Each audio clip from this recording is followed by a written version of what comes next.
pagtibayin yung pagmamahal ko sa'yo, pero wala na dumating sa punto na, Hindi, tama yun eh. ano. Hindi mo pala ako mahal. Di sana sinabi mo nang mas nung una pa, maaga pa. Hindi Yun na nga, tayo sabihin humanto. ko nga sa'yo kasi hindi ko lang talaga may labas sa bibig ko, gawa nga ng, yun yung pagkaano sa akin na nag-i-emotion ka agad.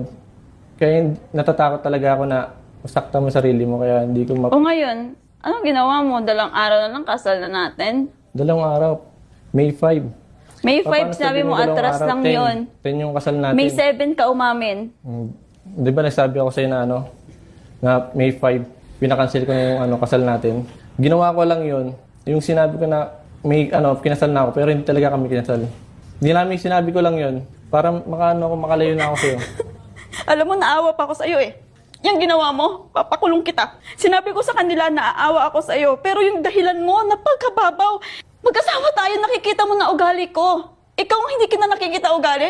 Alam mo, hindi ako nagkulang ng bilang tatay sa anak natin. Ando na tayo, hindi ka sana nagkulang. Pero bakit mo ginawa sa akin to? Sobrang sama ko ba ng babae? Bakit Hindi ka masama. Hindi ka masama.